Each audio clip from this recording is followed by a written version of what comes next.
Hey, what's going on, everyone? Look, I want to make this clear. I do not care who you are. I am not going to allow anyone to blatantly lie to this membership.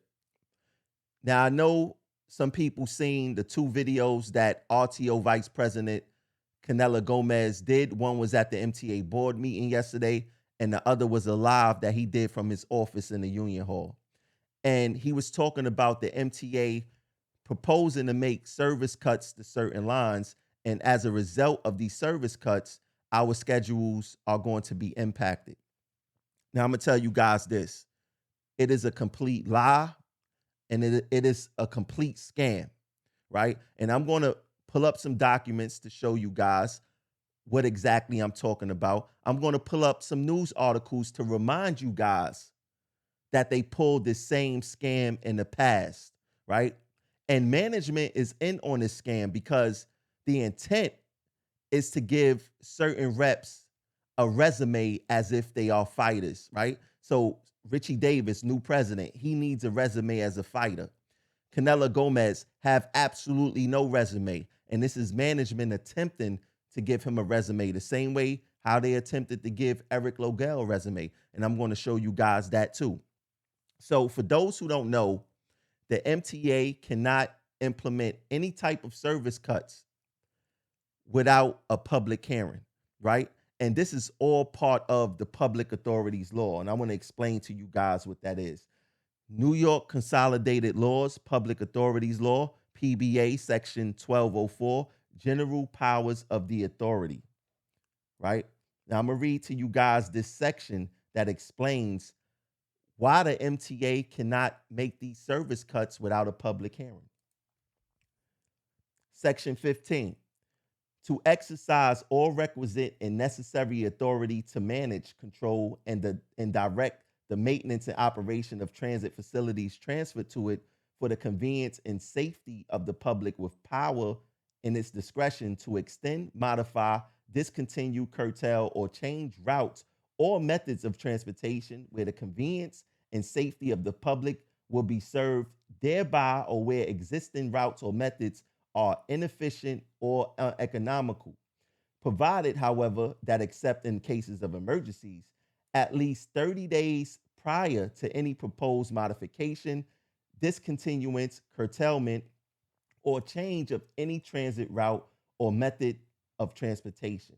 The authority shall give notice of its intention to the Board of Estimate and shall, upon request of such board within such period, conduct a public hearing thereon, right? So now I just read to you guys the public authority law. They have to give the public at least 30 days. There must be a 30-day grace period before they could propose anything, right? Now, Canella in his video was saying that he's going to get the proposal today, but there's no public hearing on it, right? See, this is the game that management play to attempt to make certain union reps look like fighters, right? They pulled the same stunt in the past, and we seen it when they did it when Eric Logel was in office on the C and the F line. Now they did this in March 2021, right? Because the elections was coming up. Eric didn't have no victories, no wins, and management is smart enough to know to keep weak, obedient reps in place because they get to have their way with them. Now let's look at this situation. Transit workers push back at MTA's expanded C and F train cuts, right? Now, the MTA will restore F and C train service after union sued to reverse the cuts. See, this is the game. If the MTA do not have a public hearing, which I'm quite sure they are smart enough to know in order to implement any type of cuts according to the PBA public um I mean PAL public authorities law, right? That they must have a public hearing. So by the MTA foregoing the public hearing, they already know that they're going to lose. But they play on the members not knowing what the law says in order to sell certain reps to look like fighters, right? So this is the play.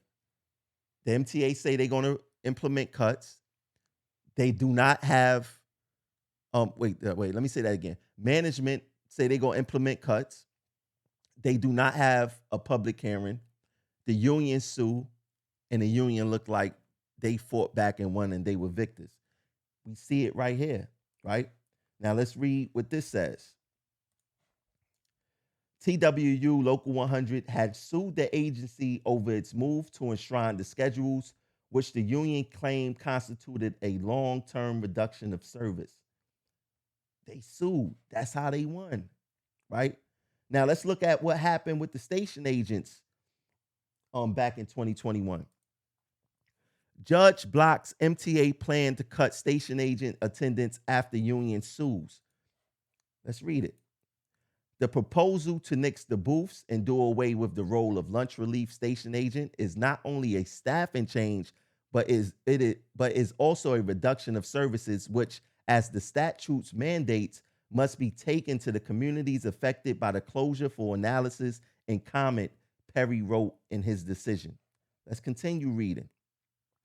The MTA must hold public hearings on its plans to close 20 station agent booths and eliminate 185 station agent jobs, a judge ruled on Thursday.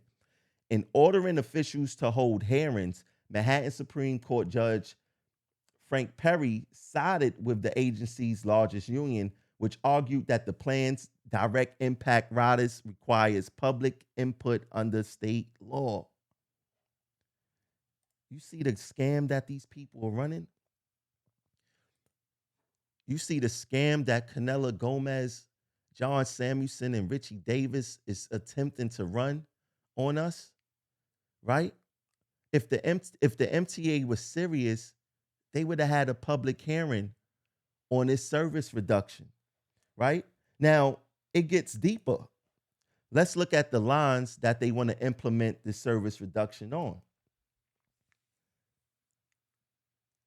They want to implement the service reduction on the 1, the 6, the 7, the E, the F, the L, and the Q lines. Now, I find these lines to be very ironic because the 7 have CBTC on it. The E have CBTC on it. The F and the L have CBTC on it. Why would they reduce service on lines that CBTC is on? Let's look at the reasoning for CBTC, and this is on the MTA website. The benefits to CBTC: more efficient service. Because we know exactly where trains are on the track, we could run them closer together. The 7 line and the L lines, which both use CBTC, are our best performing lines. On-time performance on our existing CBTC lines is consistently near or above 90%. Another benefit of CBTC is lower operating costs. Accelerating trains is expensive, so intelligently controlling the speed of the train saves us money. Maintenance is also cheaper with CBTC because it isn't as hardware intensive and software can be upgraded as technology improves, right?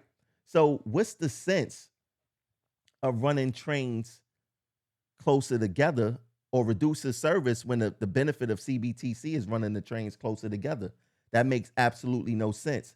And if you look, they named the 7 and the L exclusively. Once again, they want to reduce service on the 7 and L in other lines where there's CBTC. So I need someone to help me make that make sense. Can someone explain to me how does that make sense? It makes absolutely no sense because these service cuts are all a sham, right? Now, I also want to point to certain things that Canela Gomez said in his live. Let's take a look at what he said right here. Allow the members in my department to put themselves in these positions. So I've already spoken to management. I let management know that I was going to make this statement. And personally, I don't care how they take it. You know, I'm a firm believer in that me and management, we have to work together. We're partners in labor. Do we always have to agree? No. Do we have to work together? Yes. Are we going to fight sometimes? Yes. And that's That's just the relationship as far as labor. First of all, why did Canela Gomez feel the need to discuss union business directly with management? Why you felt the need to tell them what your plans were, right? Do management let us know what plans they're going to have for bulletins before they implement bulletins? Absolutely not, right? Now let's discuss the second thing that he said, that we have a partnership with management. That right there, I feel, is going to be the death of TWU Local 100. What kind of partnership do we have with management? Why would you want to call them partners? They are the farthest thing of to partners to us. When we get assaulted, they want to controvert our claims. As a result of them controverting our claims, we don't get paid for months on end, running up credit card bills, falling back on rent and mortgage, not being able to properly take care of our families. You call that a partner, Canela Gomez? How about this? There's absolutely no true fight back for assaults on workers. The only reason management is even looking into this now is because it is affecting their service like never before. Management don't care if we get assaulted. There's things that they can do to help curtail those assaults on us. And if they cared about us getting assaulted, why are they assaulting us further once we go out on comp? Explain that. But you want to call them partners. Management is not our partners. We have a very adversarial relationship with them. And the only reason they say that we are partners is because they taken advantage of this membership through weak union, through a weak union administration. Let's make no mistake about it. That's why they have to build up your resume to make you look like a fighter. Because if management was very serious about these service cuts, they would have had a public hearing by now, my friend, just like the public authorities laws say that they must have. And every time they do not do that in an attempt to build up a union rep fighting resume, they lose in court, right? And that loss is expected because the judge is going to say, well, the MTA didn't have a public hearing. And then what happened? Oh, the union fought back. They won this and that. No, it's all a scam and a sham. All a scam and a sham. Now, let's listen to this right here of their partnership. Got a lot to talk about. Also, I'm a firm believer in holding these politicians and elected officials accountable. This is another lie. Holding politicians and elected officials accountable. What happened to our hazard pay? Did you ever hear Canela Gomez say Chuck Schumer lied to us? Did you ever hear Canela Gomez say Kathy Hochul lied to us? Absolutely not. So tell me, Canela, how are you holding elected officials accountable? The only thing you have done was fell obedient to the Stand United ideology of going along to get along. Not one time have you called out a Kathy Hochul. And you know better not to call out Kathy Hochul because then the union would come after you. And you know that, right? So don't go in here and try to gaslight the members and say, oh, I'm all about holding politicians and elected officials accountable. No, you are not. Please stop it. Stop it. Stop it. Now, with this next video I'm going to play is that I want to show you guys, Canela had a whole blueprint on how to fight back management. But the day that he adopted the Stand United ideology of going along to get along, everything fell out the window. Now he want to talk about things that I fully explained to him, that I've been posting about from 2016, 2017, talking about the assaults and not waking up people on the train. Let's listen to what Gomez have to say because he read my post line by line and then remixed it. Ask them one time. If they don't want to get off, do not interact with them. If passengers are asleep, do not wake passengers up no more. Do not wake passengers up no more, and do not interact with passengers anymore. When you are cleaning, I want you guys to listen to what he's saying. Listen to what he's saying and read what's on the right. I do not want any train operators or any conductors interacting with passengers when it's time to clean these trains out. Again, I do not want any train operators or conductors interacting with these passengers when it is time to clean these trains out. If the passengers sleep, let them sleep and call control and let the police deal with it. Do not wake up any more passengers when they're sleeping on your train. That is not your job. Do not interact and engage with passengers to get them off your train. After you made the last stop Y'all hear him. Y'all hear him. Reading my stuff line for line. announcement, you ask the passengers to get off. If they do not want to get off, do not interact and do not engage and do not try to get them off anymore. Those days are over in this department. Call the police, call RCC, and just let Rail Control Center, Supervision, and NYPD deal with getting passengers off the trains moving forward. Y'all have never heard Gomez say that before, right? I've been talking about this for a very long time. As you can see, that's 2017. And I even wrote a more detailed one. See, this is how you know that these guys, they read the cover, but they don't read the fine print, right? This is the issue. And they are really afraid to hold the MTA accountable. First of all, if the MTA really cared about assaults, right? And if we are getting assaulted at the end of lines, why don't the MTA put out a bulletin to say that we are no longer to wake up passengers at the end of lines? And once we say that this is the last stop over the PA, if the passenger do not wake up, to call RCC so they could dispatch police. See, if the MTA really cared about assaults, they would have put out a bulletin about that yesterday. But the union can't even enforce them or make them do that. They are partners, right? They're supposed to be partners, right? I mean, if they are partners, this is a domestic violence relationship, and the members, we are getting our behinds kicked, right?